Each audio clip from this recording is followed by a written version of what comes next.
Accra stands on the brink of waste management crisis as landfill sites across the capital, including the engineered landfill, have exceeded capacity. The Accra Metropolitan Assembly AMA is sounding the alarm, warning of an imminent public health emergency if urgent action is not taken. More in this report. Accra is teetering on the edge of a major public health disaster. Landfills across the city have reached their limit with piles of uncollected waste, creating fertile ground for the spread of disease. And those you can't recycle, and all healthcare waste must be incinerated. And there the pathogens will die in the furnace before the bottom ash is taken as an inert material to the landfill site. The AMA warns that the unchecked accumulation of waste is a ticking time bomb, one that could trigger a wave of illness across the capital. Sanitation, you can't mention sanitation without linking it to environmental health. A country without a landfill site is sitting on a time bomb. We don't even have properly, incinerators that will even manage medical waste. Accra generates over 1 million metric tons of solid waste annually, making up roughly 21% of Ghana's total waste output.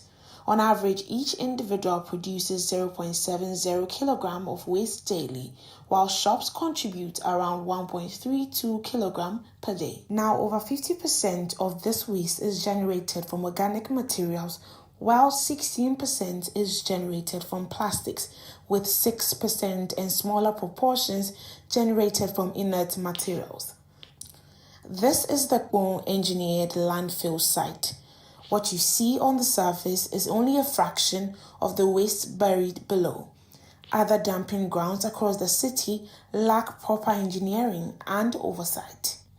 Now imagine this: waste from hospitals, markets, households and industries all end up at these sites. When it rains, the toxic leachate seeps into rivers and underground water channels, eventually making its way back into communities. The result? A cycle of cholera, typhoid, and other dangerous infections. It's a vicious cycle, and one that seems never-ending. The government has further pledged to pursue urgent reforms aimed at boosting accountability and improving performance across the waste management sector. But how fast can these reforms take effect, and how long can the city endure this growing menace? We should allow and involve the implementers, that is the technocrats at the various MMDAs, to be part of the agreement process. Because you don't sign contracts in Accra and send it to them to sign as witnesses. Whether they sign or not, their contract stands. Experts have expressed deep concern, warning that the consequences could extend far beyond disease outbreaks, threatening long-term environmental and public health. In an era of urbanization, where we would have genuine challenges because there will be more generation of waste, there is a need for us as a nation to have a holistic approach to the problem. When it comes to waste management, it is capital intensive. So when the resources are also not there for the contractors to do their work, it poses a challenge. Chairman of the Parliamentary Committee on Sanitation and Water Resources, Bless Oti, says the government is taking decisive steps to tackle the crisis head-on. Going for Zoom Lion currently has about 5 years contract with the government. His contract was renewed by the MPP government on the 24th of November 2024, yeah. So for 5 years. So at the end of the contract, we appeal to government that the contract should take on board the inputs of the local assemblies, especially one around Glefe, that is an illegal dumping site. We are putting measures in place.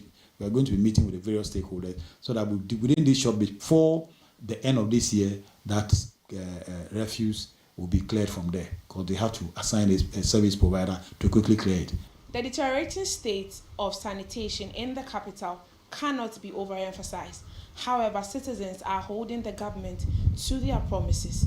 Reporting for Channel One News, I am Melody Fafa Botufe.